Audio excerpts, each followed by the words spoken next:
Mr. Speaker, again, let me thank the Leader of the House for presenting the business statement. Mr. Speaker, I have some few additional comments to make. I believe that these comments, if the Leader takes them on board, it will help bring clarity to some national issues and put to rest some agitations in the public space. Mr. Speaker, first is the decision of the Minister for Communication and Digital Technology, Honorable Sam Nete-Joy. Mr. Speaker, on the 18th of February, it is reported from the Media Secretariat of the Ministry that he directed the closure of 7 radio stations, and this was with immediate effect. Mr. Speaker, in my view, the National Media Commission is the body responsible for making certain determinations and making recommendations as to the conduct of some of these frequencies, radio stations in our country. I find it very strange that the minister would issue such a directive. I will therefore, Mr. Speaker, based on these concerns, pray that the Leader of Government Business indulges the House to invite the minister to come and brief the House on what resulted in his actions. Mr. Speaker, he is answerable to this House and not only to the President that appointed him. So that is my issue 1. Issue 2. Mr. Speaker, issue 2 has to do with Ghana Broadcasting Corporation. Mr. Speaker, we all know that GBC is the nation's #1 media house. Every support needs to be given to GTV. I have been watching GTV, and they are one station that is able to reach the remote parts of our country. They need support. We've seen other media houses, particularly the private media houses, getting prominent lately in programs of the state. We don't see GTV doing live broadcasts. Mr. Speaker, if it's about resources, I would again want the Minister of Government Business to program the Minister of Communication and Digitalization to come to this House to brief us on steps that the ministry is taking to resource GBC. Mr. Speaker, they have very nice programs, especially their breakfast show, very educative. And if GBC does not get the support, they are likely to collapse. We don't want that to happen. So GBC would need support, and I would want the minister to address the House and assure us on steps that the ministry is taking in that endeavor. Mr. Speaker, there is also this issue of Galamsey. Mr. Speaker, the Minister of Lands and Natural Resources, Honorable Ama Kofi-Boa, came to this House to make a certain revelation. That revelation was to the effect that over 9 out of our 44 forest reserves have been completely taken over by illegal mining tax with impunity. He says that, Mr. Speaker, the Forestry Commission no longer has access to these forest reserves in the short term. He again explained that the Forest Guards and the Forestry Commission's Rapid Response Team are unable to confront these miners effectively because they lack the advanced weaponry the Galamsey operators possess. Mr. Speaker, he told us this only yesterday, Wednesday the 19th of February. Mr. Speaker, I wouldn't want to say this is very rich, but this is very alarming. And Mr. Speaker, the minister only lamented and fell short of assuring the nation what steps government was going to take to address this thing with alacrity.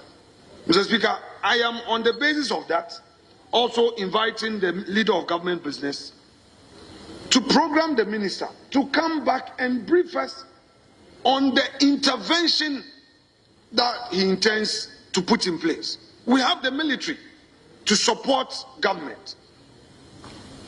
Forestry Commission needs resources.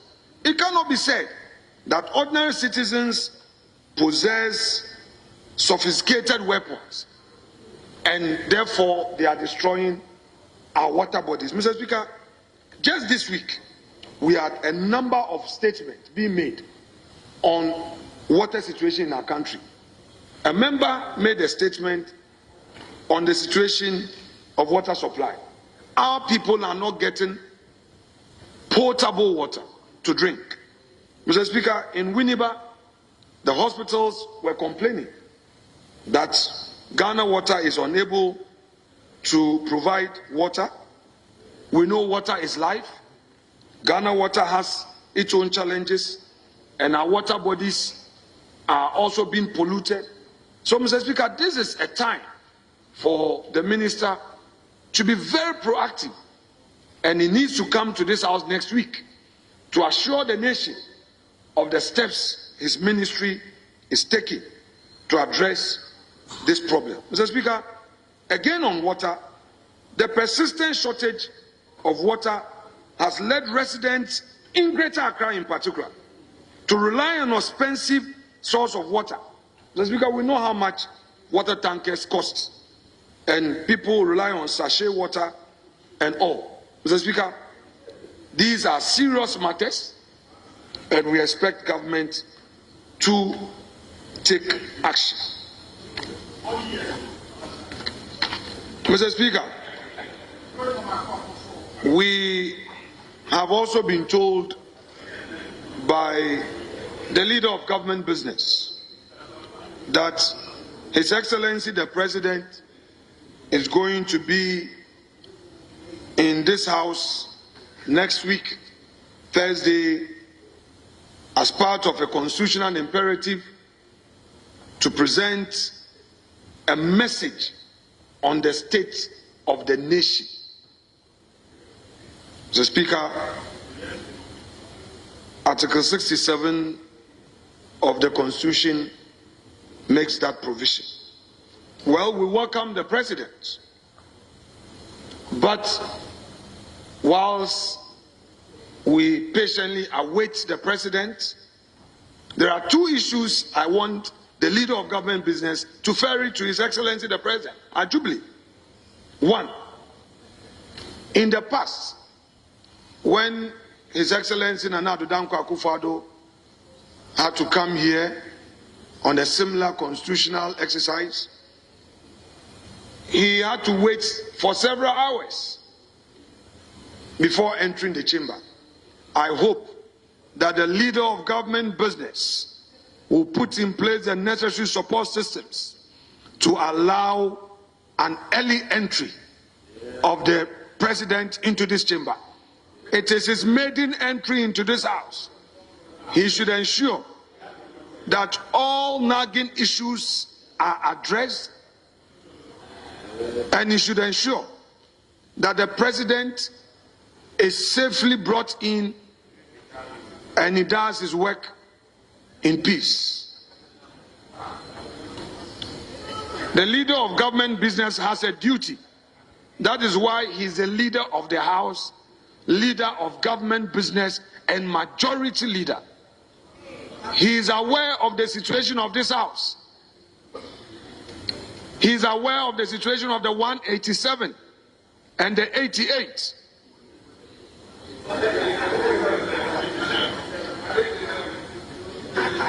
The leader of government business has a duty in communicating the concerns of this House to the President. My duty is to guarantee his peace in this House, but that will materially depend on the work of the majority leader. Mr. Speaker, I have told him what he is to do. I've been in that chair before and I know what it is. Mr. Speaker, the second issue.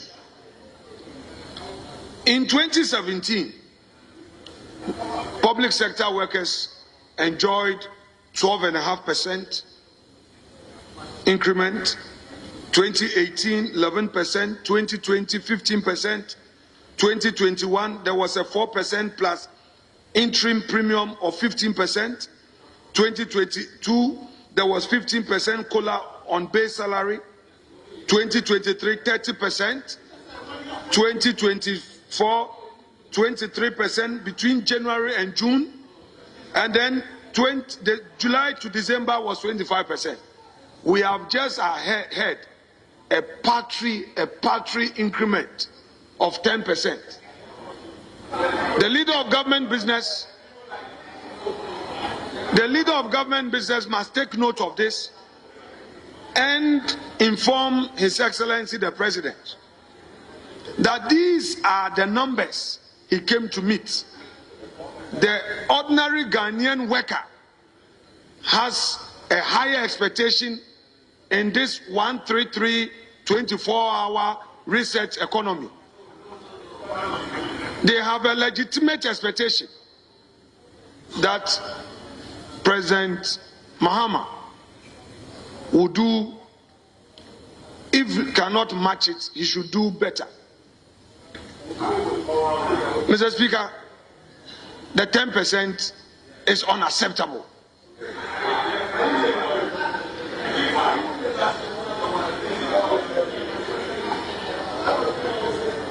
Mr. Speaker, last point. The last point before I resume my seat.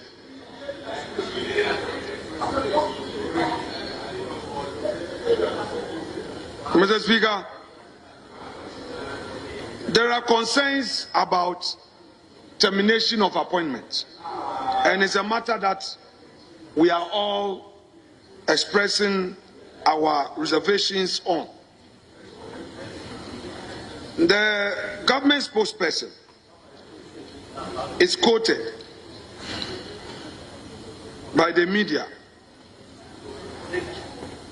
as having said, and quotes, "Let me also put on record that this action has been taken not because of a perception or belief that they were MPP.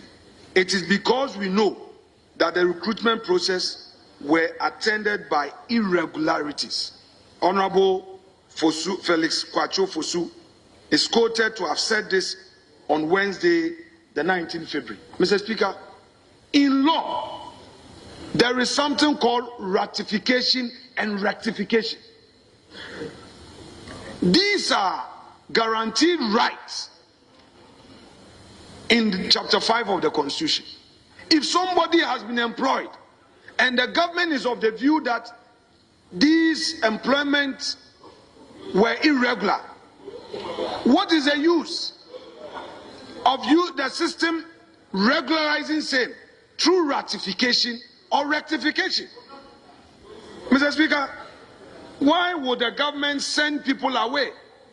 And so far it is obvious that they are targeting NPP members. Mr. Speaker, it is so obvious that that is what the government is doing. Nurses are being sent home. Teachers are being sent home. Mr. Speaker, in fact, to worsen the situation, state-owned entities that are limited liability companies are also issuing letters. Mr. Speaker, I will plead with the leader of government business that he should take steps to address these matters. Mr. Speaker, I'm in the dispatch box, and leader knows that in the dispatch box there can be a point of order. I'm in the dispatch box. There can be a point of order, and he knows that. My respected leader knows it. I have good reasons for coming here. So, Mr. Speaker, the ordinary Ghanaian has a legitimate expectation that upon receiving an appointment letter, until he does something wrong or does anything against the company rules and regulations, he's supposed to remain in the employ of that institution. Mr. Speaker, state-owned institutions have employed Ghanaians, and today they are being given letters, go home.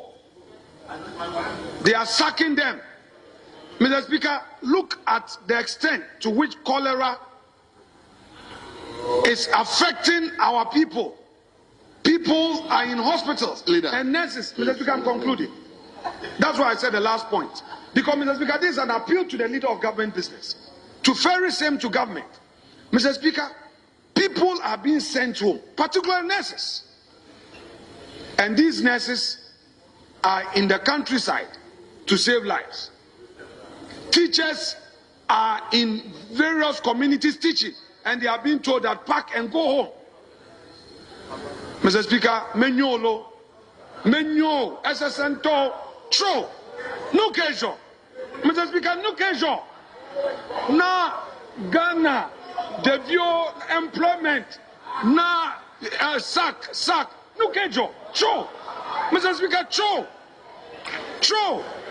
Mr. Speaker, in other words, I'm saying that then ekosui aden obi enyejuma mo pamo mo tro.